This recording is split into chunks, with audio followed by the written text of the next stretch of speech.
When the universe or human life faces profound, overwhelming crises or the imminent threat of destruction, a distant, passive deity isn't enough to restore balance. Survival in these moments requires a highly active, fierce intervention.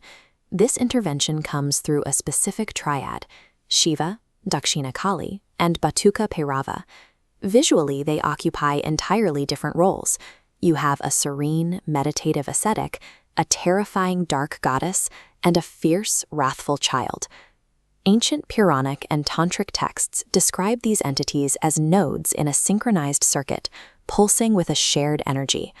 To access this power, we have to look at the cosmic crises that triggered their creation and the precise invocations and temporal windows that ancient practitioners used to connect with this system. The structure begins with a source.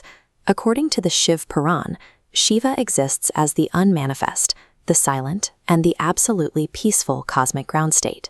His pure energy is primarily sonic. He forms the underlying sound body that sustains the cosmos.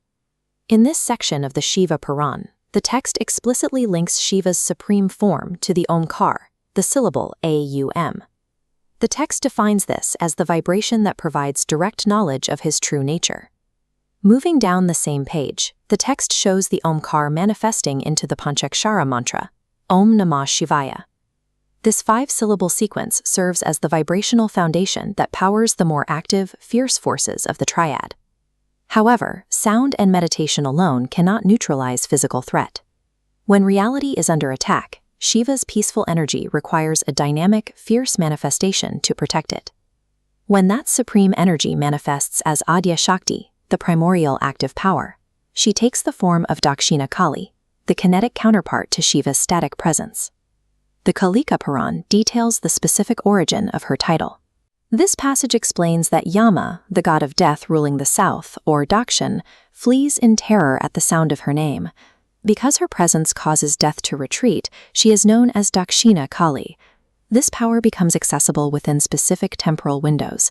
The text identifies the month of Margashirsha and the 8th day of the waning moon, Kalastami, as a primary alignment for those seeking liberation through her.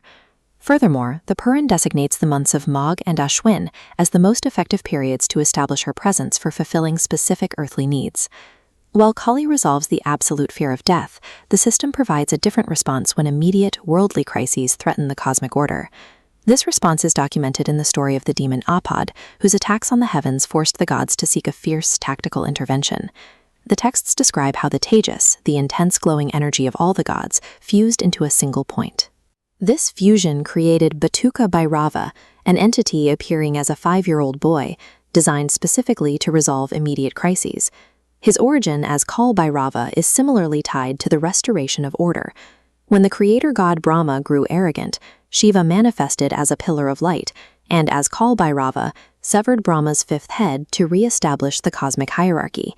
Tantric texts provide the structural blueprint for how these entities interact. This passage maps 10 forms of Bhairava directly to the 10 Mahavidyas. By pairing Mahakal Bhairava with Kalika, the text shows they operate as a synchronized unit. To connect with Bhairava's protection, practitioners use the Ashtatara Shatanima Stotra, a sequence of 108 names designed to address worldly fears and provide longevity. Bhairava provides the immediate tactical response to destruction. He operates in tandem with Kali's absolute liberation, and both are sustained by Shiva's silent foundation. The alignment of these texts reveals an integrated framework linking sound, time, and protection. This structure suggests that reciting Om Namah Shivaya, fasting on Kalashtami, or chanting Bhairava's 108 names are not random acts.